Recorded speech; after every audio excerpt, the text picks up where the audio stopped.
Hello everybody, Road Warrior 627 here with another thoroughbred racing preview on my channel. Today we're going to be talking about two races here at Saratoga on Saturday, August 15th. That would be the Saratoga Derby, which is ungraded but worth a lot of money.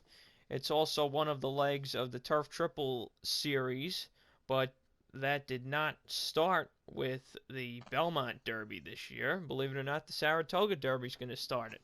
And because NYRA has not released a fall schedule, which is making me very pissed off, we don't know if they're going to run the other two legs of the Turf Triple. And of course, we also have the Grade 1 Alabama Stakes. Very historic race for 3-year-old fillies at a mile and a quarter. But I can't analyze these races alone, so here joining me is the usual partner in crime, Sammy Roseman. Say I am hi. back to give winners, hopefully. Yeah, hopefully we both do. Although I don't think we landed on the same horses, that's okay. So let's start out in the Saratoga Derby. It's a mile and 3/16 on the melon turf. This is for 3-year-olds. The race is worth a staggering $500,000. And I suppose you can't start talking about this race without talking about one of my favorite trainers, Christophe Clement, who's got two giant players in here, Decorated Invader and Gufo. Decorated Invader is just very, very talented. He is 5 for his last 6. Those 2 losses weren't bad losses. He's just a picture of consistency. What else do you have to say about him, Sammy? I just think he's a well-deserved favorite in here.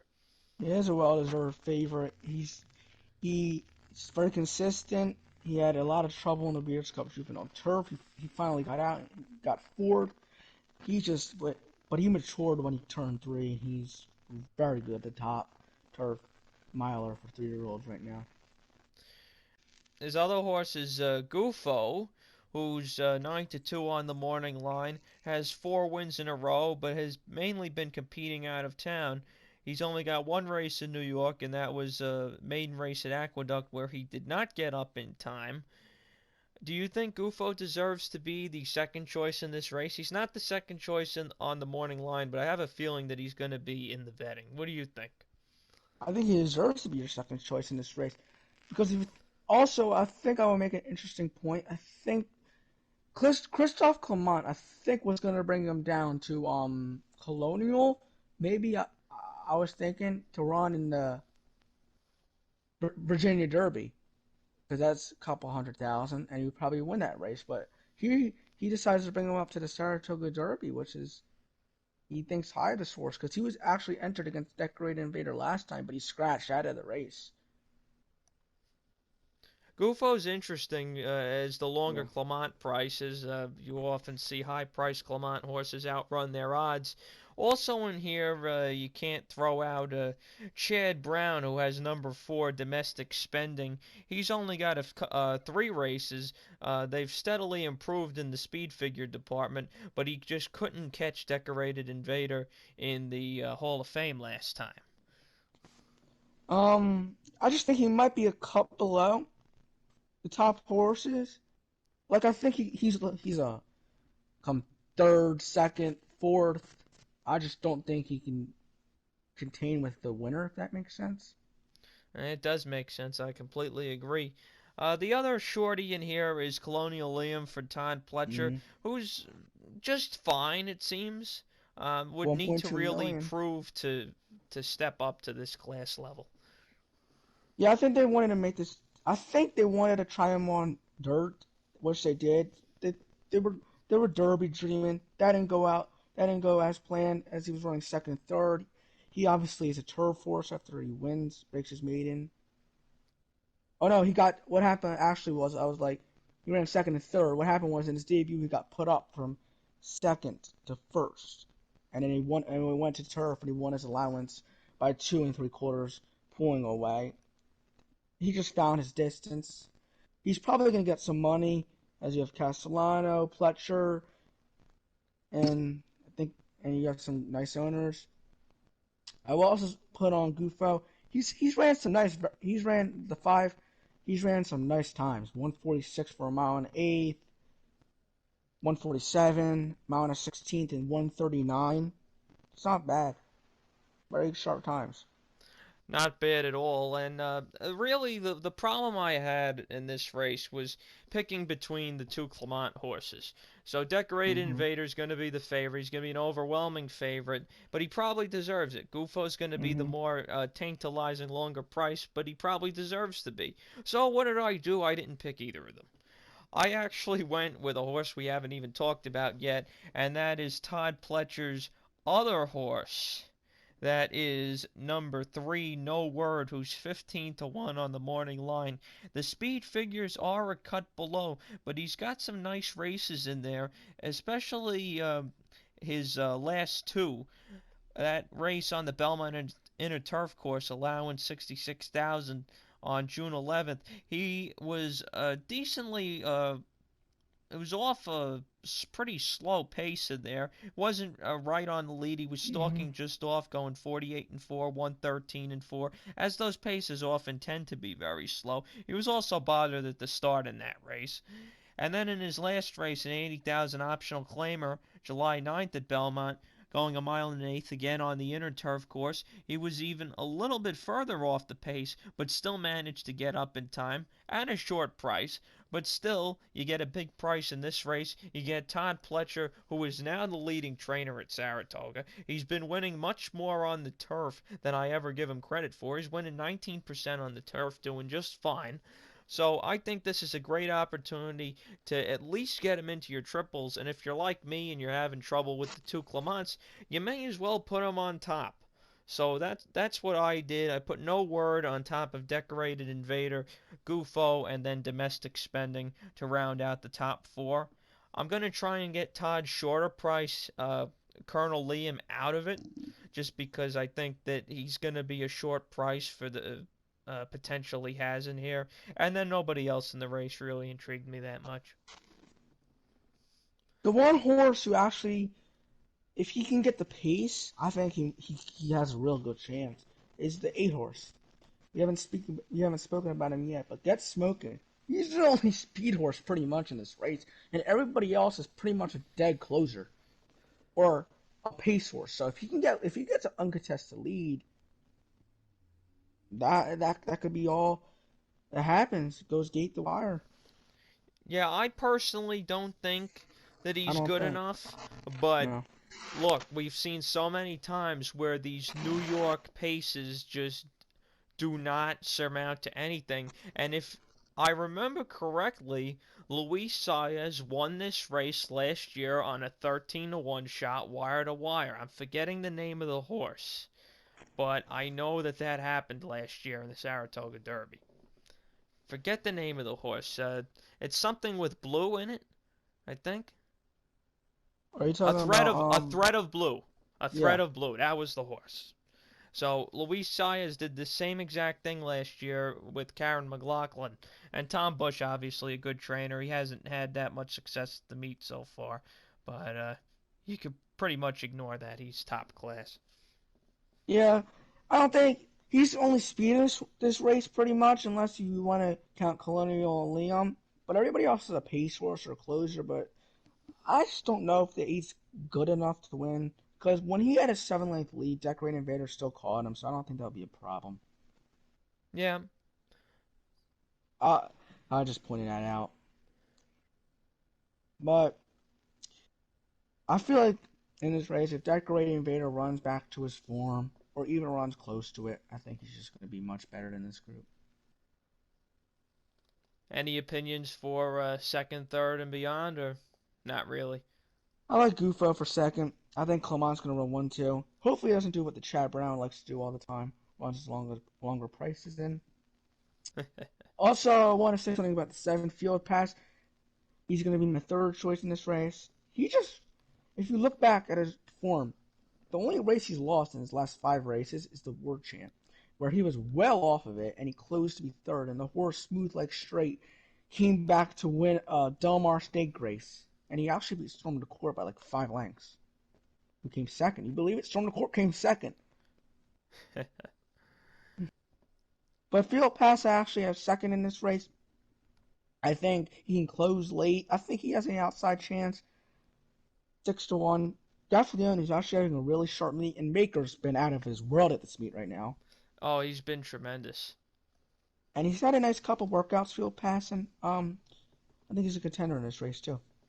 For fourth, I have number 6 Colonial Leon. I just feel like I had to use him. I'm not trying to get beat by a Pletcher and a Castellano horse once again. I feel like it happens every year. Always get beat by those two. But he closed very nicely in his allowance, 9 winners of 1. It's obviously a step up in class, but has a nice couple workouts. I think he's a contender here too. If I were playing multi-race bets in here, which I hardly ever do, if I'm playing anything pick 3 or farther, I would definitely suggest using plenty of horses in this race. Now that's if you use the reasonable strategy. If you want to get more aggressive, use Decorated Invader and Gufo, or use Decorated Invader and some other price. But if I were playing a pick 4 or a pick 5, personally, I would spread in not only this race, but also in the Alabama, because I'm not too thrilled with the favorite in there. I highly respect her. But as we move on to the Alabama, the ninth race, Swiss Skydiver. You're really going to take even money on a horse at Saratoga? Maybe you should, because the speed figures are well and above everybody else. She's about 10 points ahead on the prime power Brisnet numbers. Here's the thing, though. This game is about making money. And you can't make money betting even money shots. Now, people like to play pick 4s and pick 5s and single these favorites. I don't like playing pick 4s and pick 5s. I despise them. Because when I seem to play them, it always comes out chalky, and even if I win, it's not enough to make up for the investment that I put in. So what do you think about Swiss Skydiver, Sammy? You gonna try and beat her? Um, I would say something. She probably is well above this field, probably much better. If Paris Lace was probably in this race, I probably would have went against her here. I'm with you. But with her not being in a race, I don't really like anybody else. I guess the one a little bit. She was interesting. I feel like she, I feel like she'll be like when you think about it, I feel like she'll be like the winner. Like it's kind of weird. So let's speak But about Kenny McPeak's other horse, and In Vu and Vu Invitant. and Vuittant. Right. Okay. That French pronunciation. Invitant has won her fair share of races. She's won 2 out of 6 career starts, and the speed figures are competitively close. Particularly the Ashland, she didn't run that bad of a race behind Speech and Venetian Harbor. And then further back got a 100 fig and a maiden score. I think she has potential. I'm going to try and find somebody else because I didn't want to pick Kenny McPeak 1-2 in here. I am, of course, going to put this horse over Swiss Skydiver just because I can't trust good old Kenny McPeak. He loves to do well with long shots wherever he goes, whether it's Churchill, whether it's New York, it doesn't matter. Uh, little, I find Christophe Clement, if you're wondering why I didn't do it in the last race, I find Clement to be a little more honest than him. So that's why I'll do it, but I landed on somebody else in here. Did you want to say something about Invitant, Sammy? She ran a really nice race in her maiden. She won an allowance. She didn't. She just she closed for third in the Ashland behind Speech and Venetian Harbor. I feel like she has. I feel like the distance would help her, and I think she has an outside chance. The more distance she runs, the better she runs. I completely agree with that. She ran. She was 2 lengths above in the stretch in her maiden, and she kicked clear by 6. She might have won by 10 if that was a mile and a quarter. So let's So talk about another a short price in here. And that would be Spice is Nice for Todd Pletcher, just to Invitant's outside. It's got the 2 hole in here. This horse is a little bit puzzling. Wins the maiden race at Gulfstream by 12. Fails in a grade 2 at 70 cents on the dollar. Loses to Swiss Skydiver absolutely horribly in the Gulfstream Park Oaks. Then comes back and wins an allowance at Belmont on July 3rd. Kind of a mixed bag of tricks here. The figures don't vary that much, but I just feel like I kind of don't trust this horse. I feel the same way. She's she's a very talented horse. Just you don't know what you're gonna get out of her. Pretty much. You don't know you're gonna get a good performance. You're gonna get a second, third, fifth. You're probably gonna get a good performance or right below good performance. With horses that you just can't trust, you can't really pick them at times. She's good enough that I put her fourth. And then I guess the last one we'll mention before we get into our picks is number 3, Crystal Ball for Bob Baffert. But Baffert brought this horse over for one race at Saratoga. That was the CCA Oaks, where she just barely lost to Paris Lights after going pretty decent speed on the lead for a very deep and challenging new Saratoga surface. I'm not overly intrigued just because I didn't like the regression from that really flashy maiden score back here. And Baffert's fillies that he's shipping into Saratoga have not been running particularly well. Or shipping into New York in general. They have not been running particularly well. Yeah, I'm with you. I didn't even really like her. Actually, I had her second in that race. Actually, I forgot. But I had Paris Lights, I think. But never mind. That was off track. She just she had her really. She's facing tougher today, if you would think about it. There's only 5 horses, and I think the favorite was Tonalist Sheep, who can't run outside of Florida.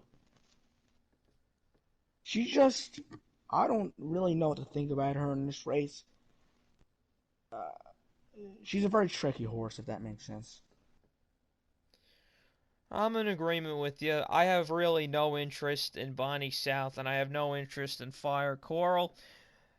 With that being said, my top pick is actually going to be number 6, Harvey's Little Goyle. And why am I picking Harvey's Little Goyle? Well, like I said, I want value, and I don't want to pick Kenny McPeak 1-2. And this horse, I think, could be the best of the rest at the price. I was actually pretty impressed with the last race. I know it didn't get a big figure, but she was on top of a pace that wasn't really that slow, going 47-2, 111-4, and then 135-4 for a mile is really sharp. And won the race at 11-1. That was the regret at Churchill Downs. I was actually pretty impressed by that race. Didn't run a step in the fantasy, but before that, 2 straight blowout wins. I feel like Bill Mott, who hasn't been doing great at Saratoga, has the chance to pull the upset here, as he often kind of wins these long filly dirt races with impossible horses. Now, Paris Lights was Bill Mott, correct? In the CCA Oaks? Yes. He seems to win these kind of races, at least one of them year after year, whether it's at Saratoga or Belmont. So I can't leave him out. Junior Alvarado also not having a great Saratoga. I'm not really picking this horse because of connections, and I usually do pick because of connections. This horse, I'm going off of the potential that I see. And I know the last race was on the grass, but the horse has proven that she's been just fine running on the dirt with those earlier victories. I really don't care. The workouts have been good. Obviously, here with a purpose, working at Saratoga the last, 4 times. All pretty good ones as well. So I'm going to give this horse a shot at 10-1. Second, I'm going to put McPeak's Longer Price the 1, then I'll go with Swiss Skydiver the 5, and like I said, I'll put Pletcher's horse in 4th just because I can't leave Pletcher out at the moment. In the multi-race bets, like I said in the last race, you want to be cheap, you single the 5 or you use a price that you like. If you're realistic, like me, I would use all of them except the 4 and the 7 because I think the race can be a little bit wide open if you feel that Swiss Skydiver either doesn't run her A race or that somebody can take a step forward, and I'm absolutely in that camp. This race, I hate to say it, but I feel like it might be chalky in this race. I'm gonna go with Swiss Skydiver, sadly. Another chalk. But I just feel like if she just has to run her B race to win this race. A minus, she doesn't have to run her best, and I think she could probably win this race. I like Invitant for second. I think Penny McPeak's gonna run 1-2. Um, I like Crystal Ball for third, and I like Harvey's Little Goyle for fourth. Okay, thank you, Sammy. So those are our thoughts on these two big races at Saratoga this Saturday. We should be back with another video next week. I can't guarantee it, but if we are, we'll be back with probably additional guests. I can't guarantee that either. This week I kind of rushed this together, but I still promised a video, so I wanted to do something. Good luck to everybody playing on Saturday. Any other final thoughts, Sammy? Good luck, everybody. Yep, good luck, and remember, pay your bills first, and enjoy the racing at the spa.